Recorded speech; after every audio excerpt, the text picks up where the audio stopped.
Hey guys, welcome to the podcast. My guest today is Bart Brown. He is a medical affairs leader, and we talk about the idea of how to gamify MSL metrics and KPIs. This is a really interesting concept. We never talked about anything like this before on this podcast. It's a new concept. I think you guys are really going to like it. Don't forget to follow me on LinkedIn and try to check us out for MSL Talk Live, which is typically the first Tuesday of every month. We do announcements and notifications on LinkedIn, so definitely keep posted for those, and we look forward to seeing you. And thank you for your support of this podcast. Welcome to MSL Talk with Tom Caravela, a podcast specifically designed for MSLs and all things field medical.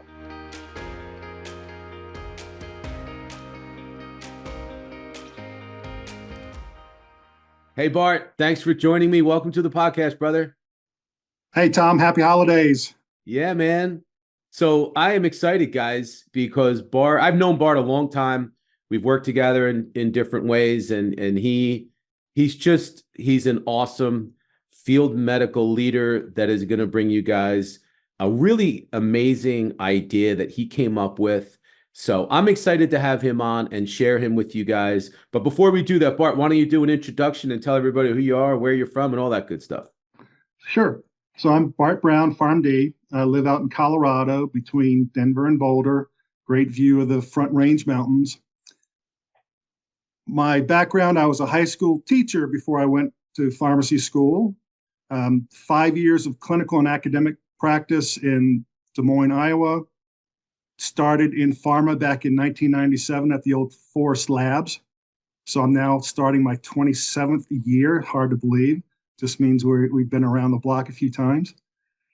22 years of that have been field medical, about 4+ years more HQ type roles, medical director, medical strategy, head of medical affairs. I have been at gigantic companies like Pfizer in the 2000s. I have been at U.S. divisions of a foreign company where there were 18 U.S. employees, of which 10 were my medical affairs department. So I have seen, everything there is to see. If I haven't seen it, I've probably heard about it at this point. Most of my work has been in the neuroscience area, a little bit of rare disease. I think if I have one niche or one jam, as it were, I've had the great fortune to start from scratch 3 MSL programs. And boy, you really learn what's what when you do that, and having to integrate with so many departments within the company and really network and get to know other functions. That's been a real blessing. Awesome. Well, you guys are in for a treat because we have a really good topic that, Bart and I were talking and we've done the topic of metrics before on this show, but this is a whole nother spin on this. So I want you guys to get your pens ready, because this for experienced MSLs and even for aspiring MSLs and people that are new to this space, this is a really interesting concept that I think everybody can learn from. But before we get to this idea, Bart, why don't you just, if you can explain briefly, what are metrics? How are MSLs traditionally evaluated? Let's get that out of the way, and then we're going to talk about your idea on what you think should happen next. Sure. So as an employee of a company, of course, you're going to have your individual plan for the year, what you're expected to perform and produce, and you'll be evaluated against that plan at the end of the year. Hopefully there's, at least a mid-year evaluation as well. Hey, are you on target or not? And typically with these plans for MSLs, there's been a combination of what we call quantitative metrics, right? Easily countable, easily measurable, such as how many KOL or HCP interactions did you have this year, with a mix of more qualitative metrics, things that are more impactful, things that we consider wins or highlights, but frankly, they're very subjective. And it's hard to really define what is the impact or value of that. Often there'll be 2 or 3 items from each category, quantitative and qualitative, to make up this business plan. in addition to general things like operational, right? Did you do your monthly reports on time, your expense reports on time? Did you keep up with SOPs? Right, that's kind of across the board for everybody, very generic. Often these individual business plans are derived from a larger team-wide business plan for the entire MSL team. What will the team accomplish? Of course, that's derived from an even larger medical affairs plan, maybe some of the brand plans for the products that are supported. And of course, all that comes down from the ultimate corporate plan for the year.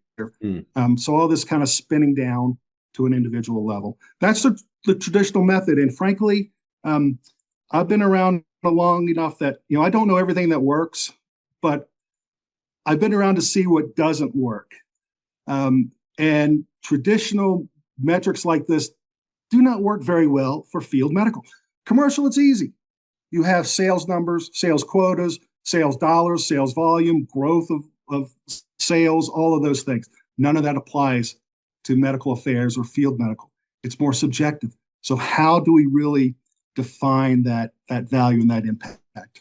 That's always been the big question, is how do you evaluate and define value for MSLs? And every conference that you go to, every medical affairs conference, there's always several discussions, if not one discussion, on the value proposition for MSLs in field medical. So this ties into that. And just to add, and that was beautifully described, because it is true. That's what it is. It's always some combination of qualitative and quantitative.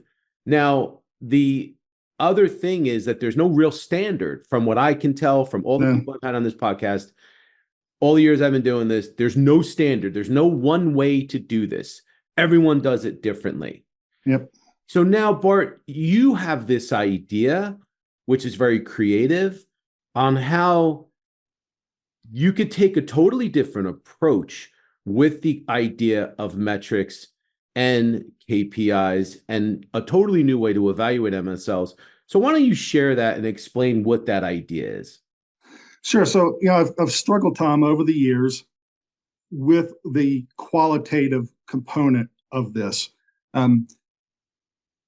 Often at the end of the year, there can be a disagreement between a manager and an MSL, and I know on both sides, over what the true impact of value of some of these activities were, some of these more qualitative wins, as it were.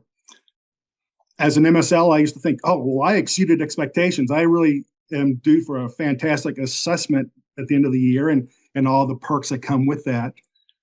Whereas maybe my manager, or when I was a manager, was like, well, no, those impacts were good. They weren't great. I think, maybe you just met expectations for the year. And it always leads to this disagreement and this negotiation and this debate. And it's either right here before the holidays, which is the last thing you want, or it's right after the holidays when you're trying to kick off a nice, clean, refreshed new year, and you've got this hanging over you, this conflict with one of your employees. So that always bothered me. How can you eliminate these disputes by agreeing up front to what these qualitative metrics would be? So my idea is to define at the very beginning of the year, and have everyone agree to it, what value can we apply to these impactful activities, these subjective activities, by using an agreed upon point system. I love it. So it's basically a gamification, turning it into a little bit of a game by attaching a point system to the activities that an MSL would be responsible for performing. Exactly. So can you go into a little more detail about that system and how you would set it up? Absolutely. So the key is to, again, define upfront what these values will be. And I think the best way to do that is with a committee composed of the MSL manager, maybe 1 to 2 senior MSLs representing the team, perhaps your HR agent that works with the MSL function, maybe a medical director who really knows the priorities and what are the high potential impact activities for that year for the brands. And this committee would essentially put together several lists of whatever activities they can think of that might occur that year and assign points. So there'd be a 1-point list, 2-point list, a 3-point list. Example of a 1-pointer. MSL nominates a KOL for an ad board that the marketing team wants to do. It's someone new to them. And the person is chosen, they participate, they do a great job, they bring incredible insights, fresh perspective. They're really a rock star at the ad board. That might be worth 1 point, for example. Something more complex. Let's say you have a KOL really believes in your drug and its benefits, really wants to see it added to the state P&T formulary for Medicaid, and agrees, you know what, I'm going to travel to the meeting, the P&T meeting, and actually give live testimony for your product. That's how strongly I believe in it. And they go, they rock it. Ultimately, the committee agrees, accepts it, adds it to formulary. That could be a 3-point win, a big win. So the key is to list out all these possible 1, 2, 3-point wins. That same scenario, let's say that KOL can't travel actually to where the meeting is. They write a letter instead in support of your product to get it added to formulary. Maybe that's a 2-point, for example. So there can be different degrees. The other thing the committee agrees on is that, okay, at the end of the year, how many points have to be garnered by the MSL to hit the different levels of ratings? Meets expectation, exceeds expectation, or unfortunately sometimes only partially meets. And let's say 10 to 12 points at the end of the year is a meets, 9 or below is a partial, 13 and above is an exceeds. So that would be the other thing that the committee would do. Finally, these documents, as always, should be living, breathing documents. We can't forecast ahead of time what might fall in our lap, right? Mm-hmm. What great opportunities. Though sometimes business plans try to do that. Let's say, for example, your KOL is involved in writing new guidelines in a therapeutic area. Those only happen like every 7 to 10 years. You really can't predict. But you meet with the KOL, you really educate him. They call you over a period of months, more and more data, more and more explanation. And lo and behold, the new guidelines come out, and that KOL is very influential in getting your product incorporated into the guidelines or moved up in terms of importance for the guidelines. Something tremendous that never would have been expected at the beginning of the year to even have occurred. The MSL and the manager can negotiate. Hey, was that a 4-point win, a 5-point win? It's obviously huge, very impactful. So things can be added on after the fact as well. But the main goal with all of this, again, is to try and prevent that end of the year frustration, the need to debate and negotiate. Well, I think it was more impactful than you did. No, we're predefining this at the beginning of the year, exactly what value those qualitative activities will have. I think it's awesome. I could see the challenge of setting this up, but I like the idea of having a committee because it's not just one person. There's a committee that is setting up this strategy and the system, whatever that ultimately is going to be. And then once it's agreed upon, then it just becomes, okay, well, this is how we're going to track this. And it takes, like, as you said, it takes a lot of guesswork out of it. But I also think that it can create a real motivator. I think anytime you gamify something, it gets the competitive juices flowing and it changes the thought process. But before we get into that piece of it, I'm curious. So now you have the system set up from this board, right? And then who's responsible for implementing it? Like, is there a lead person? Is it the manager? Is it you? Is there somebody that's like, okay, this is my job to implement and enforce this? Yeah. Who's actually the person that's going to roll it out? So I think it's best done jointly by the MSL manager and the HR agent. Okay. Because we are talking about formal evaluations, end of year assessments that will have impact on the size of raises, the size of bonuses, potentially the number of things like stock grants and all the rest. So Obviously, it's a very important, very sensitive subject for everybody. Mhm. And to have HR involved as a partner with rolling this out, I think would be great. Um, and it's a chance, there might be last minute suggestions by members of the team of things that were missed, or thinking that certain weightings were not accurate. Maybe, some ones should be twos, things like that. There's a chance to, again, do a final check on what the committee had recommended. The main thing is that there's buy-in by everybody at the beginning of the year. Okay, this is what we're going to have. And from then, hopefully avoid the problems down the road. Yeah, and it's like it's encouraging the MSLs to go out and collect wins. Collect wins, get points. The more wins, the more points. Maybe you change the way the point system works a little bit here and there, and but the idea is to encourage and motivate MSLs to go out and just collect wins. Right? Absolutely. Yeah. Yes. So I And think, yeah, go ahead. well, I was going to say, and whether you're a layup artist and you want to have 10 to 12 one-pointers through the year to get there, that's fine. If you're Steph Curry, you only want to have, say 3 to 4 3-pointers to get there for the year because you're more experienced, you're focused on those bigger types of impactful wins, that's fine too. However, the MSL goes about it based on their experience, based on the opportunities within their region, because we know not every region is created equally in terms of opportunities. It gives more variability to how they actually get those points accumulated. Yeah. No, I think it's great. I think it's a really cool concept. So, how do you think this is good for MSLs? I think there's a couple things that immediately come to mind, one of which is consistency. Okay.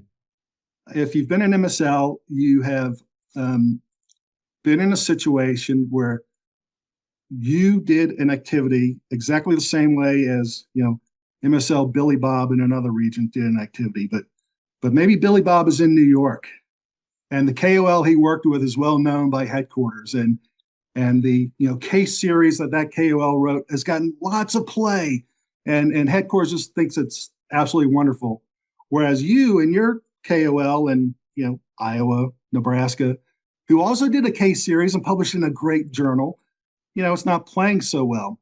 Well, sometimes at the end of the year, there can be a very subjective difference in the impact, right? And the value that is seen because one KL just happened to be better known than another. But you as an MSL under this model, up front, nope, that's 3 points for me. That's 3 points for Billy Bob. There's consistency. There's not, hate to say it, favoritism or this subjective bias. We know up front, hey, you have a KOL, get a case series published on your compound, on your product, boom, that's a 3-point win right there. So I think that's probably the biggest thing. Yeah. I already mentioned how you go about your work, whether you want to focus on a bunch of little things or just a few big things or a mix thereof, that's up to you. I think you have better understanding through the course of the year, whether it's quarterly, at the mid-year, how am I tracking? Oh, I need 10 points by the end of the year. Here it is, July 4th. We're going into the holiday weekend. I've only got 2 points so far. I really need to pick it up. The last half of the year, I need to get 8 points. I really need to start focusing and locking in specific things. It's easier for the MSL to track compared to the old traditional method. Well, you have a metric worth 30%, which is moving your KOLs along and getting them to understand our data better and to maybe talk about our data and influence their peers. And that's worth 30%. And maybe you're halfway there, maybe you're not. I'm not really quite sure how to evaluate this as a manager, what to tell you. Or, you're expected to do 180 interactions. You've only had 50 in the first half of the year. Yeah, well, good luck. July is a hard month. December is a hard month. You can't really control when people are available. I don't know how you're ever going to get there. Well, you take some of that out of it. And by this point system, it's like very clearly defined. Here are the things I need to do to get to that point total. So I think that's how it really benefits the MSL. Yeah. No, I mean, I could totally see it. I could totally see it. How do you think this benefits leadership? So the MSL managers and HR counterparts, as you mentioned, or even department heads. Yeah. Again, so you can easily keep track of where individual MSLs are at through quarterly or mid-year points, and more easily track their progress and help them out where MSLs need that extra help, and where to put your time as a manager. Who needs that assistance? Who's not tracking well? It's much easier to quantify where they're at in their progress. From an HR perspective, this can also be used to differentiate between MSLs. We use the example, say 10 to 12 points meets expectation. Well, maybe that's true for a new MSL, or what we can call an MSL1 in some companies. But for senior MSLs, MSL2s, executive MSLs, whatever the term is, the more experienced, you know what? Maybe their meet expectations is 15 points. They have more experience. They're being paid higher salaries. Of course, more should be expected from them. You can adjust that bar accordingly to differentiate the different levels of MSLs. I think there's also value in this. It is difficult as you move up the corporate ladder, up the corporate chain, to communicate what these wins, these highlights, these impactful activities are. Because we know as we move higher up the chain, numbers become more and more important. It's easier to look at numbers for a group and understand what's being done. So I think this helps the field medical management explain up the chain and show what's being done, because it kind of standardizes all of that subjective qualitative work. That's a good word, standard, because I think that's the missing piece is standardizing this monumental and unstandardized right now concept. So I do think it makes sense. Now, I like to play devil's advocate. So what might be the downside? What would be reasons why a company or a medical affairs department should not do this, or may not want to do this? So why, even though I've had this idea for 15 years, I've tried to implement it at 4 different companies and I've not been able to. Oh, geez. Full transparency, because change is hard. Yeah. Right? No one embraces change until they have to. And this is saying, okay, what's been done since essentially the 1970s with MSL metrics? Nope, we're going to do it totally differently. I think that's the primary issue, is that it just takes change and an agreement to change and to adapt this. I also think there's a risk the first year that this is done regarding calibration. And what I mean by that is, again, let's say the committee sets, as we've been talking about, 10 to 12 points at the end of the year would be a meets expectation. Well, maybe it turns out that bar is too low and everyone on the team gets 15 plus points. Well, as previously defined, everyone on the team then should get an exceeds expectation as a year-end rating. Well, HR doesn't like that. Yeah. Senior management doesn't like that. That obviously we're talking about more dollars in raises and bonuses and all the rest than expected. But that might have to be something that is, done and agreed to in that first year while the system is calibrated. Of course, that second year, the bar would be set at, say, 15 points for everybody as a meets expectation. Of course, the other option is to take a year and to kind of run this as a pilot concurrently with the traditional way of doing metrics and assessments and KPIs, to see what those calibrations are, what those values should be at the end of the year, and also to compare the two and see how they align, see how the team members, the MSLs themselves, like the new system before jumping into it fully. I mean, that makes total sense. Then you can try out the concept without having it attached to anything that's going to cause any issues. Because I was thinking the same thing. I think the biggest challenge is you're not really going to know until you know. So you have to start somewhere, though. Yeah. So Have to that's an start interesting. somewhere. Yeah, now that's an interesting idea because you're not really committing to it just yet.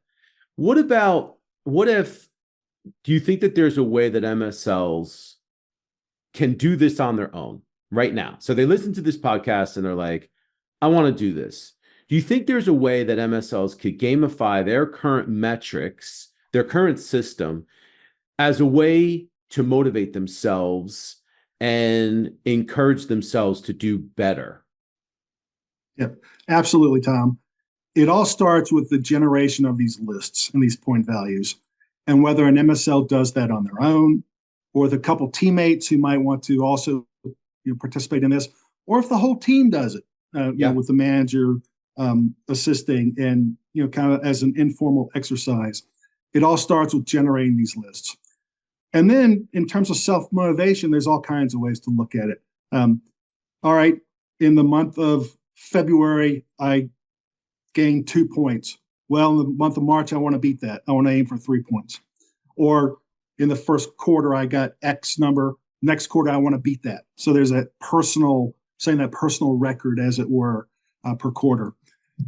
You might compete against teammates who had the best quarter, who had the most points in a quarter, or look at it and say July. All right, over the first 6 months of the year, who had the single best month of points? And maybe there's a little incentive prize for that, Starbucks card, whatever it might be. Yeah. Who set the record in a single month for points. All kinds of ways to look at it. I think the best thing to the MSL though is that it can more clearly, more easily track how they are progressing through the year compared to a large, complex 6 or 7 weighted items on a big business plan. Am I attaining my goals? Am I on track by the end of the year or not? And I think that is the biggest benefit to the MSL as they gamify this and work through this.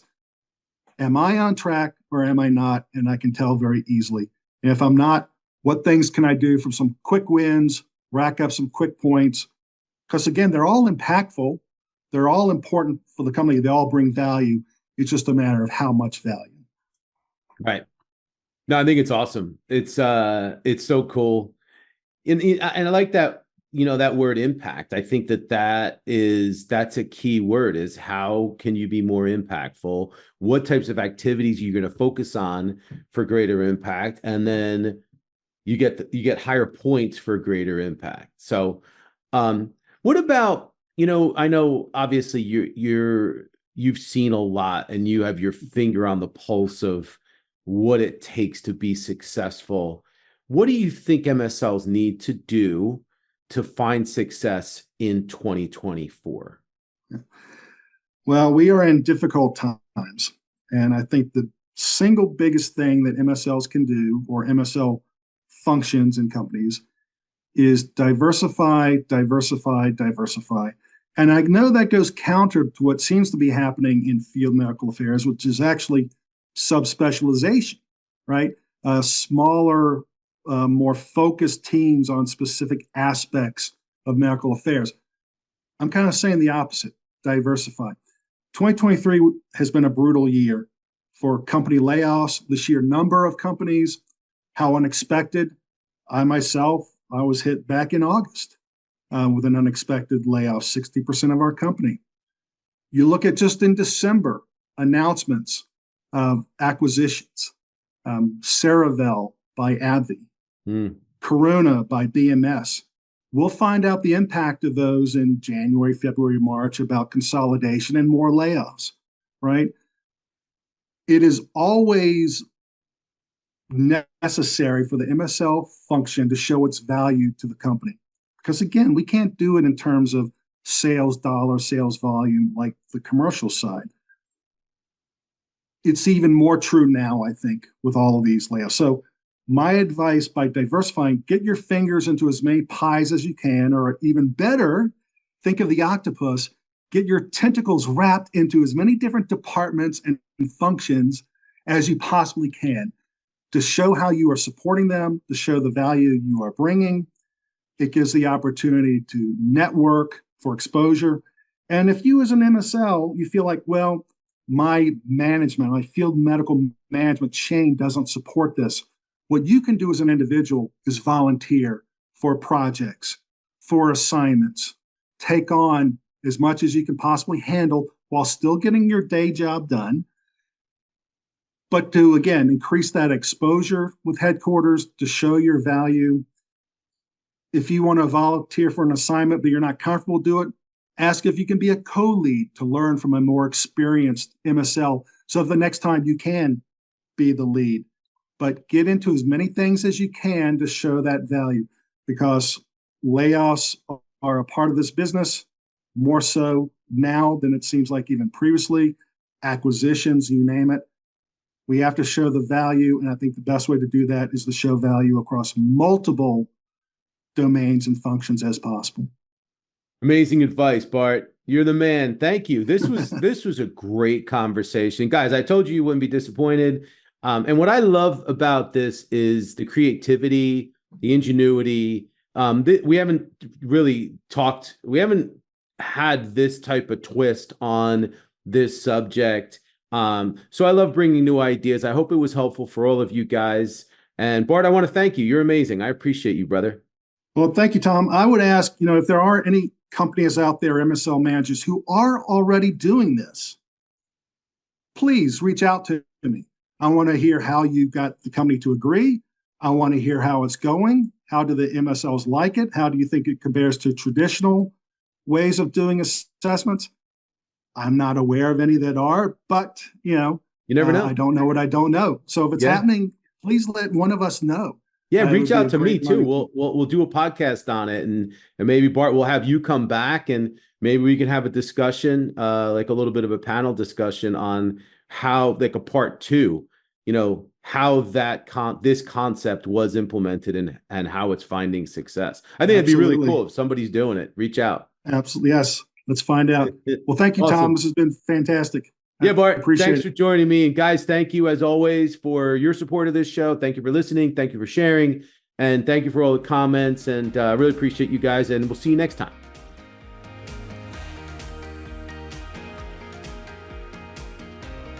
Thank you so much for listening to the show. And if you enjoyed it, please subscribe so that you don't miss an episode in the future. And feel free to leave a rating or a review or a comment. Thanks again, and we look forward to seeing you soon.